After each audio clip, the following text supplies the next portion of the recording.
Alright, Shalom. First and foremost, I'd like to give all honor, glory, and praise unto Yahweh, Bahashem, Yahweh Shai, Bahashem, Rakakwadash. Double honors and respect to the elders and to the apostles, the great millstone. Peace and blessing to all Akim that are preaching and teaching this word with 100% truth and sincerity. And unto the men, women, and children that are listening and learning. And unto the Bayath Adawadah, the elect house of David that is scattered abroad.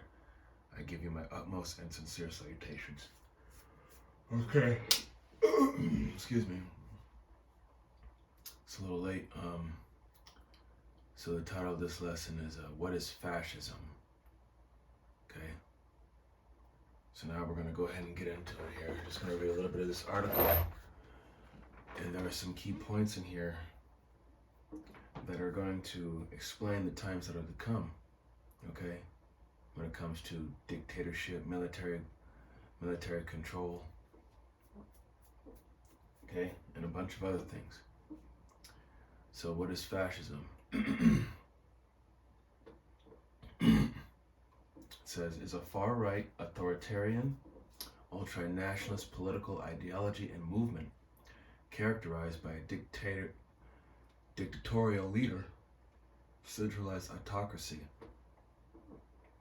militarism, forcible suppression of opposition, belief in a natural social hierarchy, subordination of individual interests for the perceived good of the nation or race, and strong regimentation of society and the economy. And what you see right here, of course, on the right here is Adolf Hitler, and this is Benito Mussolini, who was an Italian dictator.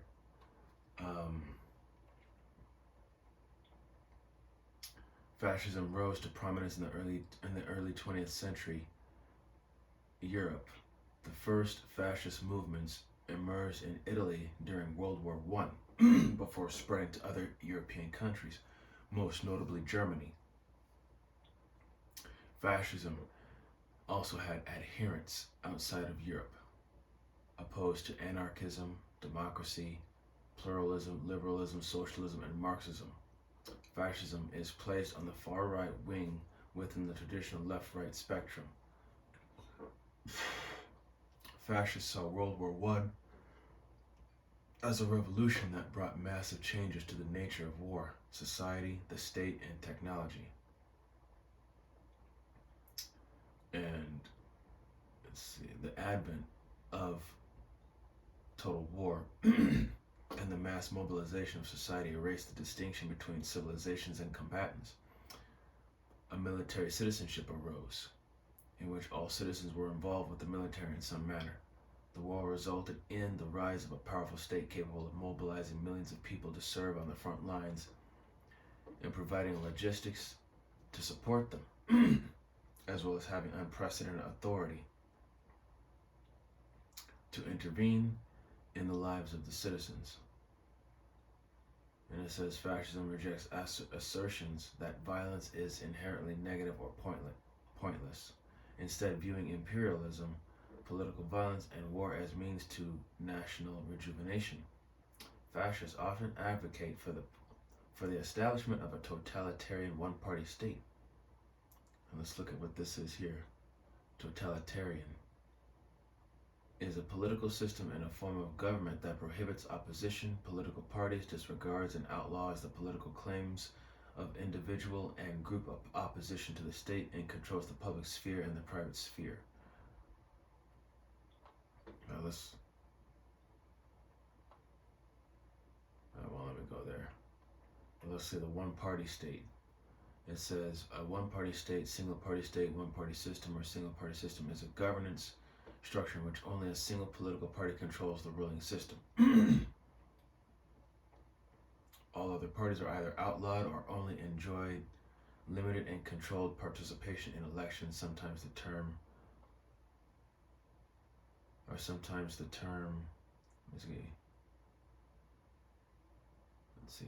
de facto one-party state right here is used to describe a dominant party system that, unlike one-party state, allows at least nominally democratic multi-party elections. but the existing practices or balance of political power effectively prevent the opposition from winning power. Okay, just wanted to touch on that real quick. We're going down, and it says, and for a dirigisty, right here, which is a economic doctrine in which the state plays a strong directive policy role, contrary to a merely regulatory interventionist role over a market economy. As an economic doctrine, dirigisme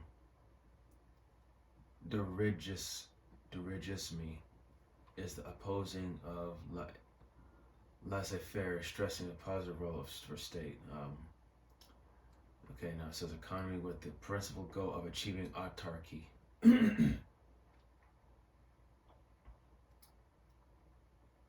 Okay, so national autarky, which is a national economic self-sufficiency through economic interventionist policies. Fascism's extreme authoritarianism and nationalism often manifest as a belief of racial purity or a master race, usually blended with some variant of racism or discrimination against a demonized others, such as Jews, homosexuals, ethnic minorities, or immigrants. These ideas have motivated fascist regimes to commit massacres, forced sterilizations, deportations, and genocides. During World War II, the actions of fascist axis power with their genocidal imperialist ambitions caused the death of millions of people. Okay. So let's go back to the top here. Look up authoritarian, which is a political system characterized by the rejection of democracy and political plurality. Involves the use of strong central power to preserve the political status quo, and reductions in the rule of law, separation of powers, and democratic voting. Now we look at ultranationalist or extreme nationalism. It is an extreme form of nationalism in which a country asserts or maintains detrimental hegemony, supremacy, or other forms of control over other nations to pursue a specific interest. So, and of course, the dictator. Dictator is a political leader who possesses absolute power. So, dictatorship is state ruled by one dictator or by a small clique. The word originated as the title of a Roman dictator elected by the Roman Senate to rule the republic in times of emergency. So in times of emergency, like martial law. So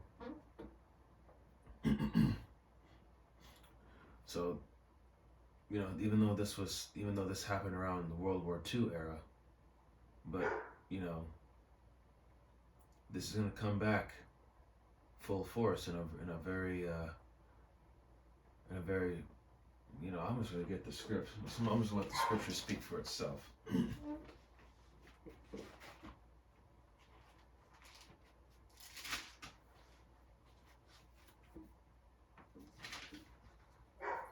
This is the book of Revelation, chapter 12, verse 12. And it says, therefore rejoice, ye heavens, and ye that dwell in them. Woe to the inhabitants of the earth and of the sea, for the devil is come down unto you having great wrath, because he knoweth that he hath but a short time. Okay? So, this devil's going to come down with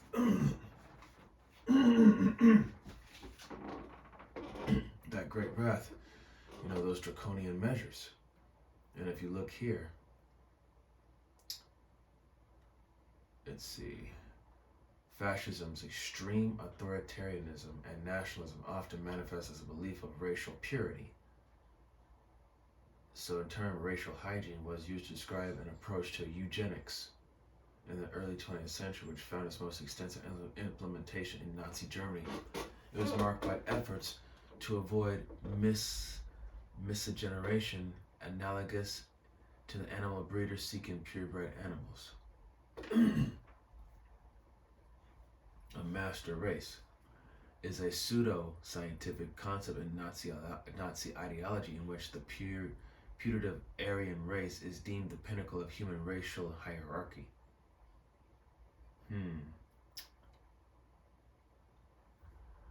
So when the devil comes down with this great wrath, as the scriptures say, who is this wrath for? Yeah, sure, it's for the heathen nations, but who is it mainly pointed towards? It's pointed towards you, Jake. Usually blended with some variant of racism. Okay. Our discrimination against a demonized other. So, such as Jews, homosexuals, ethnic minorities, or immigrants. So, Esau Edom is going to show that racist, discriminative, just ultimate hatred for you, Jake. He's going to bring out that behavior in full force. And these motivated fascist regimes these ideas have motivated these fascist regimes to commit massacres. So, killing people who are not engaged in hostilities or are defenseless. It is generally used to describe a targeted killing of civilians, enmity by an armed group or person. Forced sterilizations.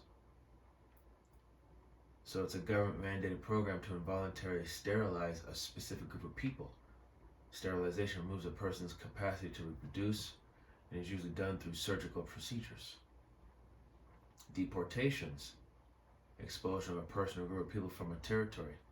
The actual definition changes depending on the place and context. It also changes over time. Forced displacement or forced migration of an individual or group may be caused by deportation. Okay? And genocides. The intentional destruction of a people in a whole or in part. So,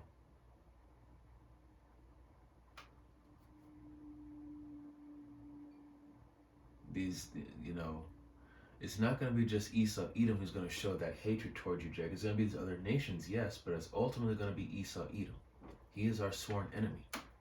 Okay?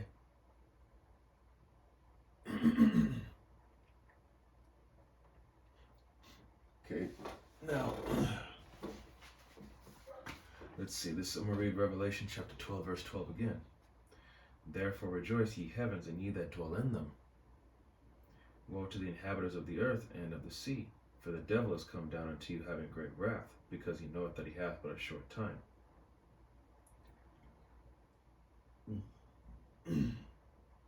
Okay?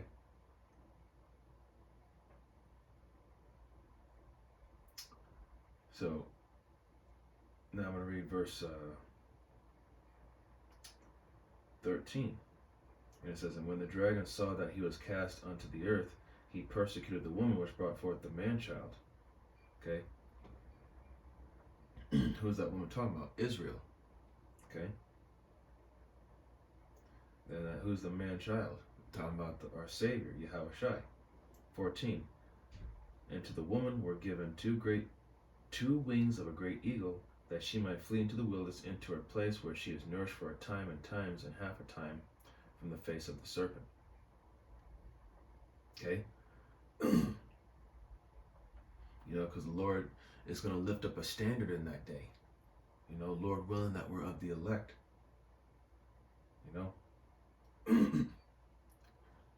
Give us the ability to flee or to defend ourselves.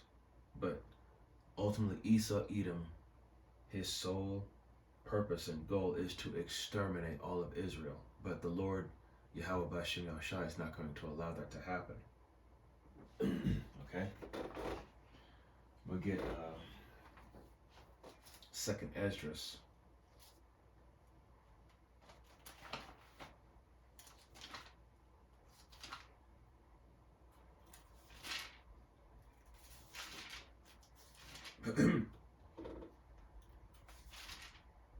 2 Corinthians 15,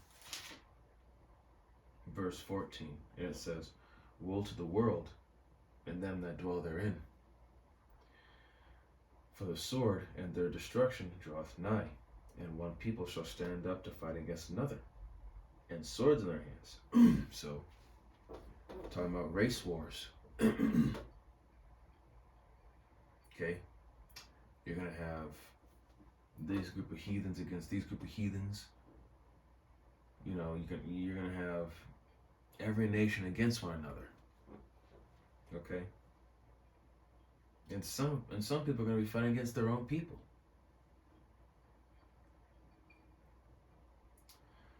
So, verse 16: "For there shall be sedition among men, which is rebellion, and invading one another. They shall not regard their kings nor princes, and the course of their actions shall stand in their power." Okay, so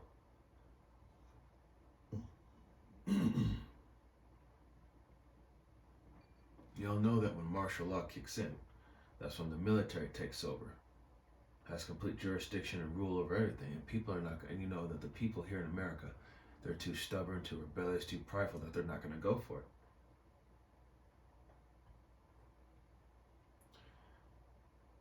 In verse 17, it says, "A man shall desire to go into a city and shall not be able." So in this authoritarian, in this fascist state, when it does come again, but it's going to be much worse. You know, you're basically they're gonna suppress any opposition by force. Okay? Anybody that opposes them will be subdued. So verse 18 it says, "For because of their pride the city shall be troubled, the houses shall be destroyed, and men shall be afraid." Okay? You know, when these soldiers, these troops, when they come on in here, how do you think these people are going to react with these soldiers kicking down the door, guns blazing, the barrel of these rifles pointed in your face, and anybody that rebels, they're going to get shot up immediately. You know, there's going to be a lot of people with families getting executed right in front of them, and amongst other things. So I'll just leave it up to your imagination. Verse 19. And it says, "A man shall have no pity upon his neighbor." Okay? People are not going to give a shit. They're not going to feel no empathy for anybody. "But shall destroy their houses with the sword, and spoil their goods because of the lack of bread and for great tribulation." So, when you take these people's rights and freedoms away from them, and you try to come down with these harsh laws, and you limit their movements, and you monitor them, what do you think?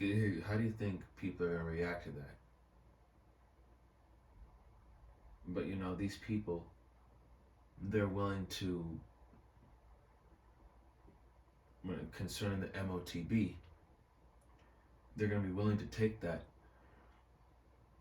They're going to be willing to take it just so they could somewhat live a normal life. Okay, they don't want to deal with the hell that's about to come.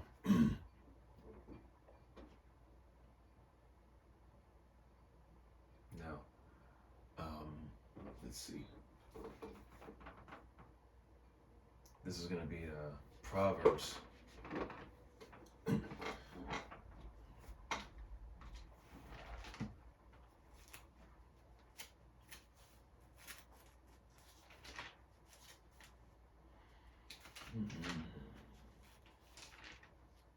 Proverbs 29 and 2.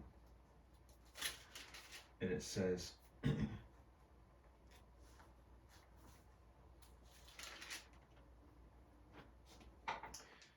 it says here,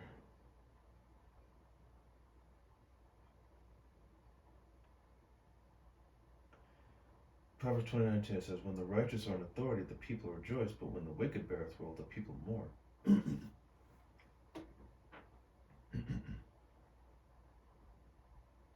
Okay, so right now the wicked are in rulership, and for what little time that they have left, you know, this is this is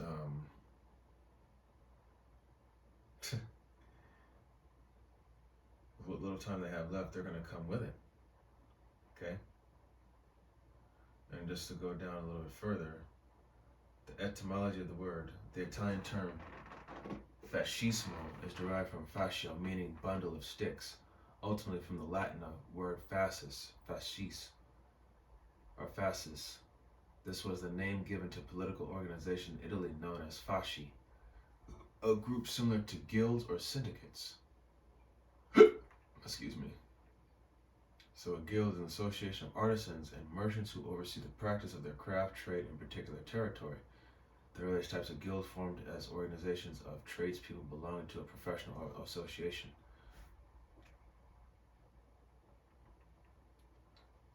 And a syndicate is a self-organizing group of individuals, companies, corporations, or entities formed to transact some specific business to pursue or promote a shared interest.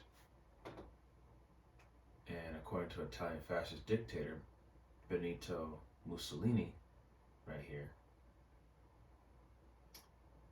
you know, the Fascists of Revolutionary Action was founded in Italy in 1915. 1919, Mussolini founded the Italian Fascists of Combat in Milan, which became the National Fascist Party 2 years later. Okay, I'm just going over some details, but the fascists came to associate the term with the ancient Roman fascists, or fascio littorio. It means fascist is a bound bundle of wooden rods, sometimes including an axe with its blade emerging.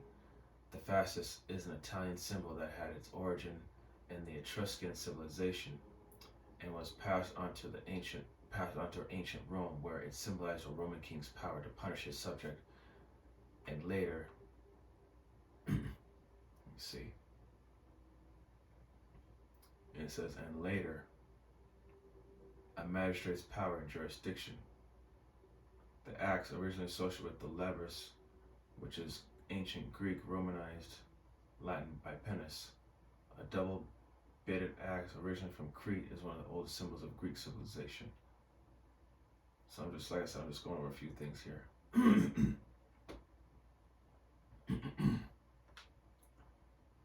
let me go back up. So, and let's see, a bundle of rods, I'm starting right here. A bundle of rods tied around an axe, and an ancient Roman symbol of the authority of the civic magistrate, carried by his lictors, which was a Roman civil servant who was an attendant and bodyguard to a magistrate who held imperium. Roman records describe lictors as having existed since the Roman kingdom and may have originated with the Etruscans. So, which could be used for corporal or capital punishment at his command. The death penalty. And we all know that persecution is already here. It's just a matter of time. When are they going to come with it? Okay. And corporal punishment is a physical punishment which is intended to cause physical pain to a person. When it is inflicted on minors, especially in home or school settings, its methods may include spanking or paddling. When it is inflicted on adults, well, that's what looks like he's holding a flail or a whip there. Okay.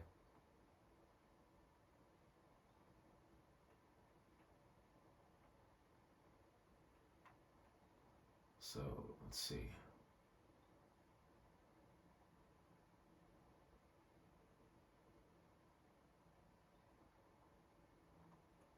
So let's see the fascist goals. The creation of a nationalist dictatorship. So, wait, let's see here.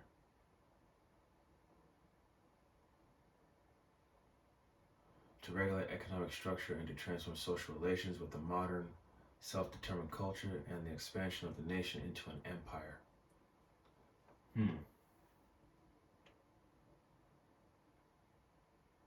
So there you go.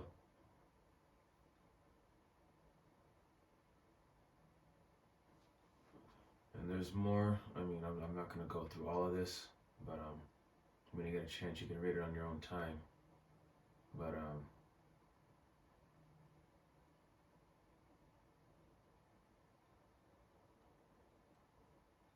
let's see here.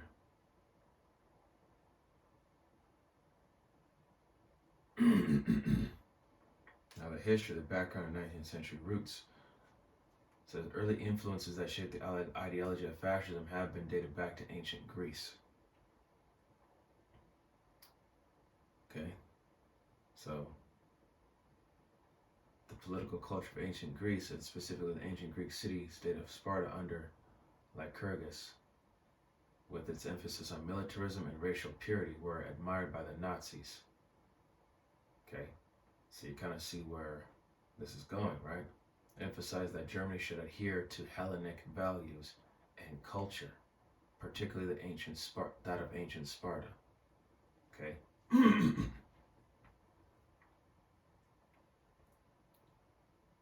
So, once again, nothing new under the sun. These people are just taking things from old and incorporating it into this modern time. Okay?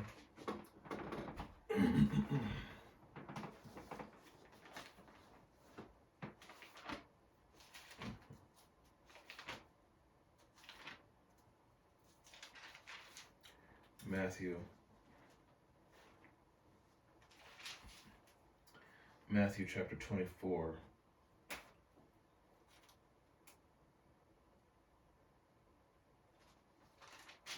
Matthew 24, I'm going to start at verse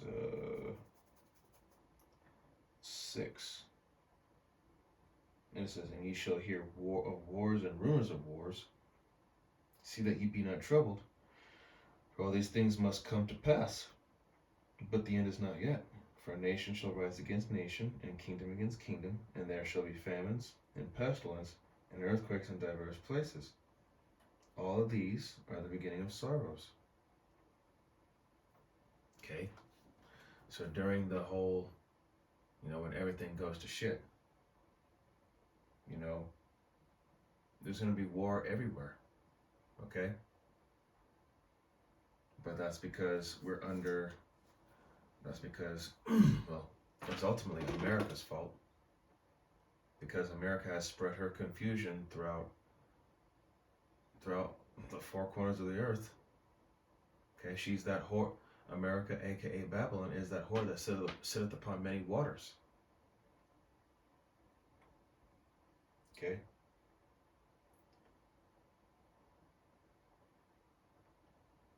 In verse 9 it says, "Then shall they deliver you up to be afflicted, and shall kill you, and ye shall be hated of all nations for my name's sake." Okay? The persecution for speaking the truth. Because I think in certain states, I think in Carolina, and I can't remember where else, but I know Carolina is one of them, where they're banning the Bible as hate speech.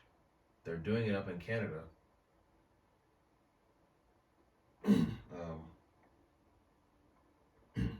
So yeah, we're at that point where, this thing could pop up at any moment. We're still in the midst of the Passover week, but we'll see what happens after the Passover. And Lord willing, the Lord passes over us and we're worthy of that mercy. All right.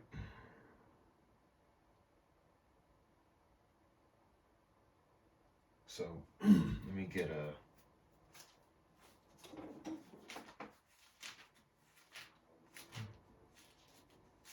This is going to be 2nd Ezra. It's going to be chapter 16.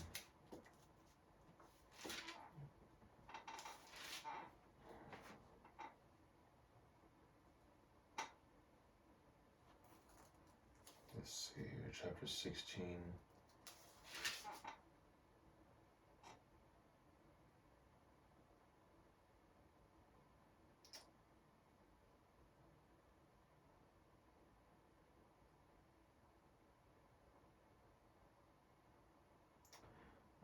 Let's see here.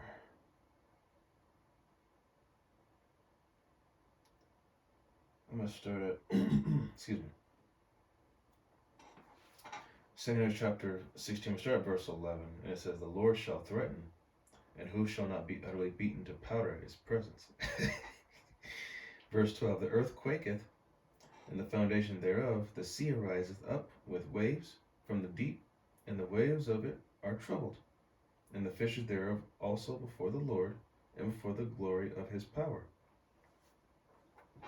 13, "For strong is his right hand that bendeth the bow, his arrows that he shooteth are sharp, and shall not miss when they begin to be shot into the ends of the world." So, the earth is in a constant state of being shooken up in turmoil. You know, you got these storms, tsunamis, hurricanes, volcanic eruptions. Okay? And, you know, when it's talking about bendeth the bow, his arrows, those arrows talking about those ICBMs, those missiles. Okay? And bendeth the bow, that's talking about those silos that are going to let loose those arrows in verse 14. And there's going to be ICBMs flying everywhere. Okay? But the majority are going to come here and smash this bitch here. Verse 14, "Behold, the plagues are sent, and shall not return again until they come upon the earth." Verse 15, "The fire is kindled, and shall not be put out till it consume the foundation of the world." Verse 16, "Like as an arrow which is shot of a mighty archer returneth not backward, even so the plagues that shall be sent upon the earth shall not return again." Okay? So let's see how about Shemel Shai. You know, once he brings out the big guns and he fires it off, man, there's no turning back. Okay? Now I'm gonna drop all the way down to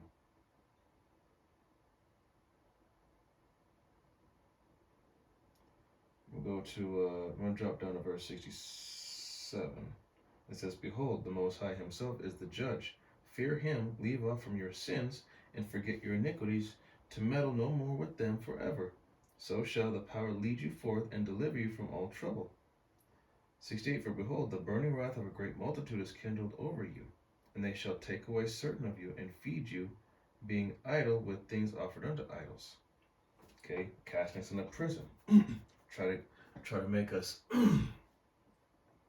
go against what we believe in, because that's going to be that moment where you're going to be tested. You're going to be tried 10 days, being cast into that prison. Okay. Verse 69, "And they that consent unto them shall be had in derision and in reproach and trod underfoot." So, if you give in, you consent to these captors, to these ungodly men, the Most High is going to leave you to be destroyed by your own devices, man. You're going to be ashamed and ultimately done away and ultimately destroyed. Verse 70, "For there shall be in every place and in the next city a great insurrection upon those that fear the Lord."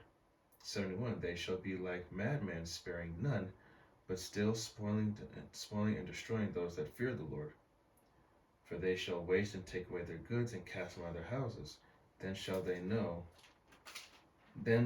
be known who are my chosen, and they shall be tried as the gold in the fire." Okay? So, we have to, some of us will be cast into a prison and given the capital punishment, the guillotine,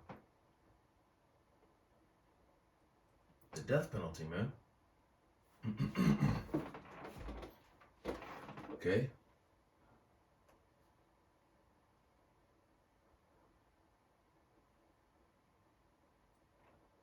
So this is going to be we're really close to that time, man, and very close. So all of this here, anarchy, democracy, pluralism, or whatever the hell, they're going to take all of this away from us. Social media, freedom of speech, you know, they just may, more than likely, they're going to restrict it to your own homes. You won't even be able to go outside. So,